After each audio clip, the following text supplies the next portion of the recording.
Selamat malam Mitra TV, senang sekali bisa kembali berjumpa dengan Anda dalam Unisri News malam hari ini. Mitra TV, sektor pertanian kerap kali ditempa berbagai macam masalah. Mulai dari masalah kesejahteraan para petani sampai dengan menyusutnya lahan pertanian. Namun ada salah satu permasalahan yang acap kali luput dari perhatian kita, yaitu adanya animo dari para generasi muda yang kurang berminat dengan bidang pertanian.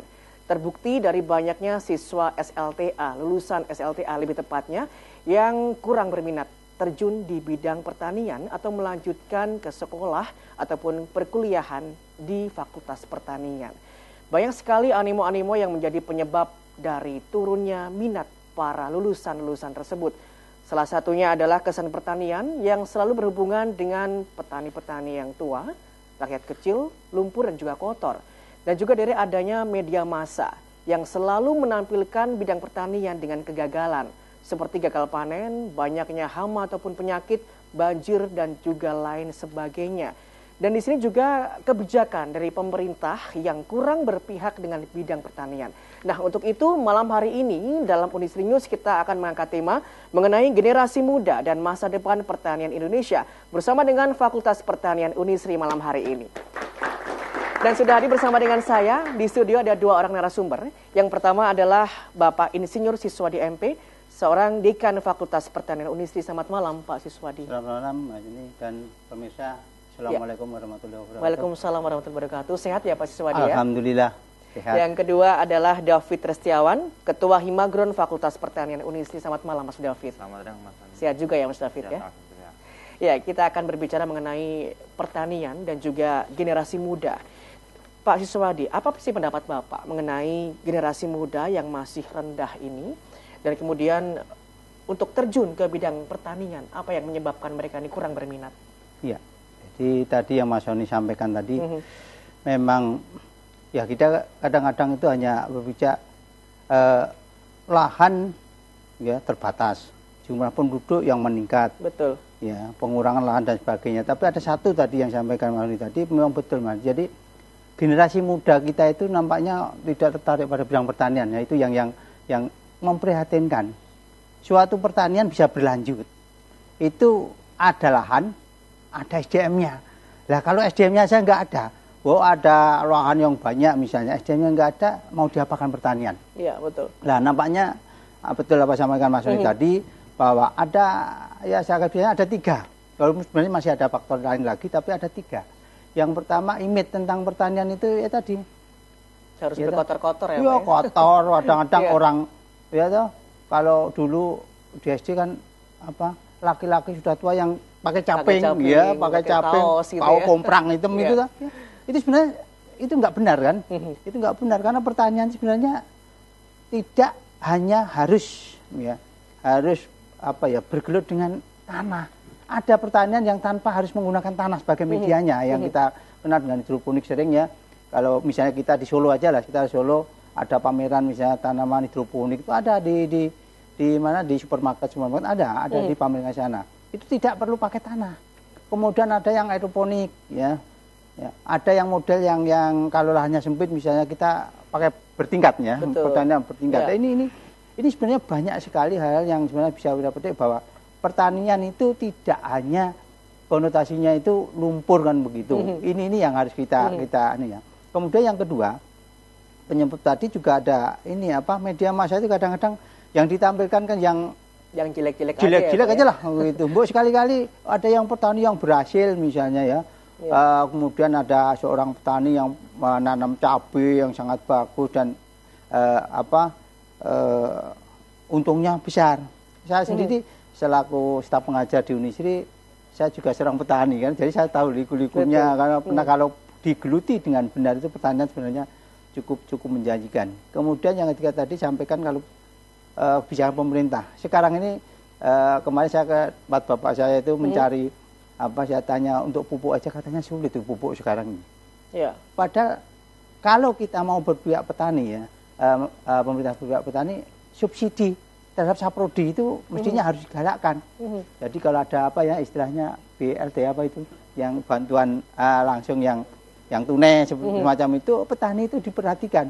Nah itu mungkin apa ya, bisa mengangkat kaum muda itu untuk tertarik ke pertanian. Selama image-nya bahwa pertanian itu masih lumpur, tua, ya gitu, terus gagal panen, kemudian cari pupuk sulit, ya sudah, nggak akan kaum muda kita itu tertarik kepada pertanian itu. Iya. Padahal selama kita hidup, selama kita masih butuh makan, ya. Siapa yang nggak butuh makan? Semuanya pasti butuh mesti makan. Hidup, ya. Dan dari mana makan itu? Ya, pertanian pasti pertanian. Karena itu mari pertanian kita, saya mengajak ke kaum muda itu, marilah kita itu negara agraris ya, 65% penduduk kita itu petani. Tapi kenyataannya justru malah kaum muda sekarang ini sulit sekali. Di Jawa Barat itu sudah ada penelitian itu, malah petani-petani di sana itu umurnya 44 ke atas. Yang bawah-bawah itu sudah nggak tertarik. Ini yang apa ya, yang cukup memprihatinkan. Tapi alhamdulillah di Fakultas Pertanian ke tahun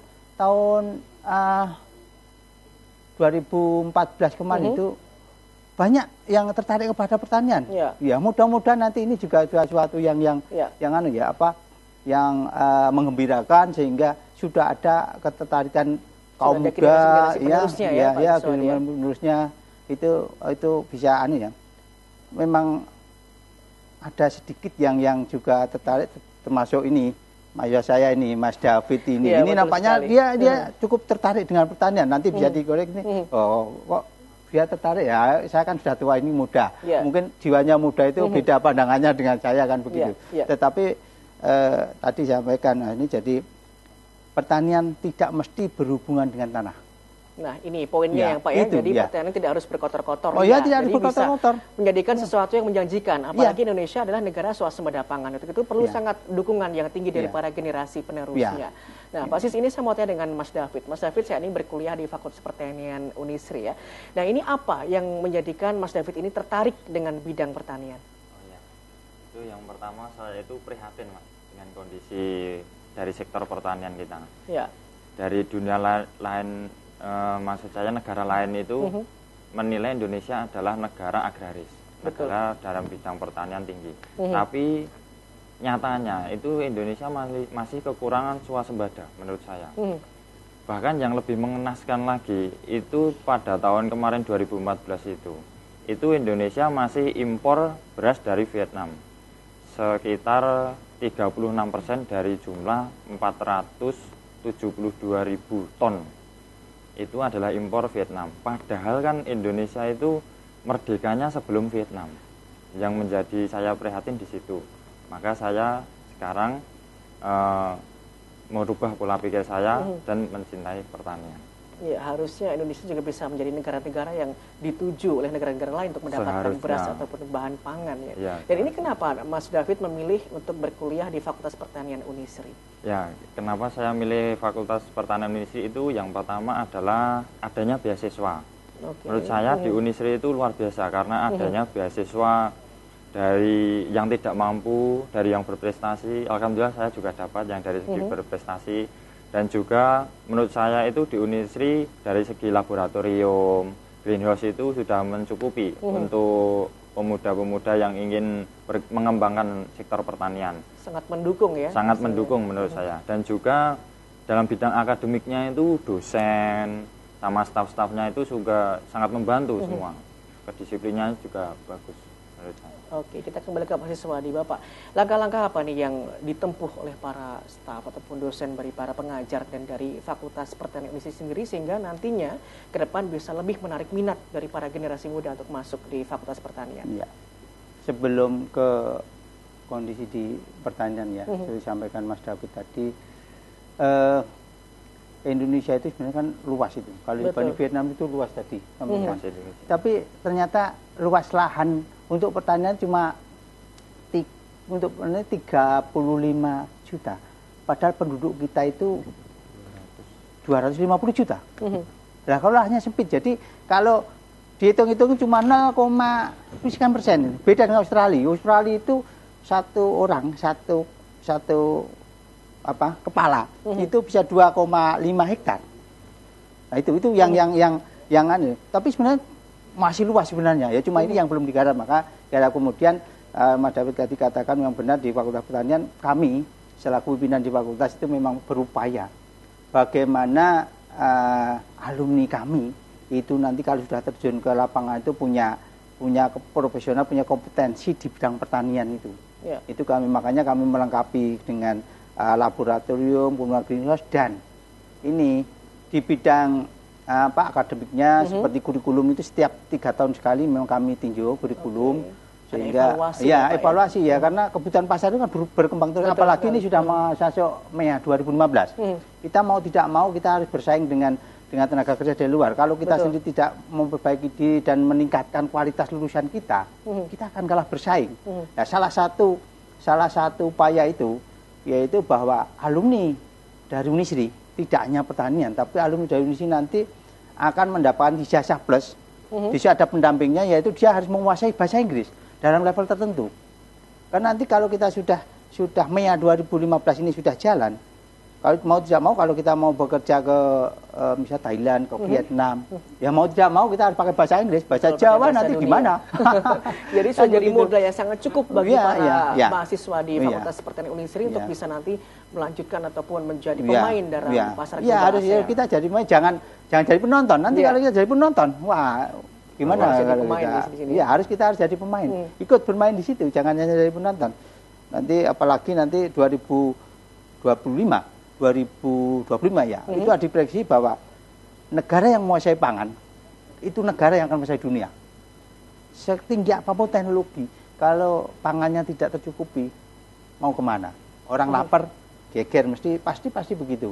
Ini kemudian ya tadi kalau kita kembali ke Fakultas Pertanian, memang kami berupaya untuk itu, sehingga dari SDM-nya sendiri juga untuk meningkatkan kualitas. Memang saat ini ada dari 15 orang itu sudah ada 4 orang yang ini studi lanjut S3. Ini upaya kami agar jangan sampai nanti ketinggalan zaman lah. Ya, sekarang dosen harus S3. Jadi S2 itu sudah memang sudah wajib. Tetapi tambah sunahnya adalah S3. Itu sunah sekarang sudah sunah mendekati wajib itu. Bagaimana juga kalau dalam era globalisasi gini ya tenaga pengajar kan juga harus begitu. Ya mau tidak mau ya mahasiswanya juga harus ikut. Kalau dosennya itu ya sudah kualitasnya tinggi, ya disiplinan mahasiswa juga harus ditingkatkan ya. Jadi Mas David tadi untuk menarik minat tadi, memang di Indonesia ada banyak banyak beasiswa kemudian yang berprestasi. Kebetulan Mas David ini kemarin dalam Unisri mencari bakat ini juga termasuk dapat juara juga, juara 1 untuk catur atau badminton juga. Ada prestasi lain ya. Tidak hanya itu, dosennya aja seperti saya kemarin juga kalau dia situ ya bulu tangkis ya masih masih punya juara walaupun tidak pernah juara 1, tapi begitu. Artinya bahwa wadah untuk bakat untuk mahasiswa kita juga wadai, kemudian secara akademik kita juga kita pupuk begitu, sehingga kita tidak kalah kalau nanti bersaing. Bahkan lapangan kerja kita itu misalnya yang tidak bisa mandiri ya. Di kelapa sawit itu sekarang luar biasa untuk membutuhkan tenaga kerja di bidang pertanian itu sangat besar di sana. Ya, gajinya cukup besar ya di sana. Ya, kalau dihitung dengan di Solo wah sudah jauh, lebih itu jauh gitu di sana kan. Di sana sudah mencapai 6 juta sampai 7 juta kalau dimasuk di kelapa sawit. Tapi kalau di Solo UMR-nya berapa kan? Ya Mas Joni ya. Jadi dengan kata lain sudah banyak sekali yang dipersiapkan dari Unisri sendiri, dari staf pengajarnya, dari staf pengajar, kemudian proses belajar mengajarnya memang. Jadi memperbaiki diri kami juga ada spot yang bebas ya. Baik. Baik.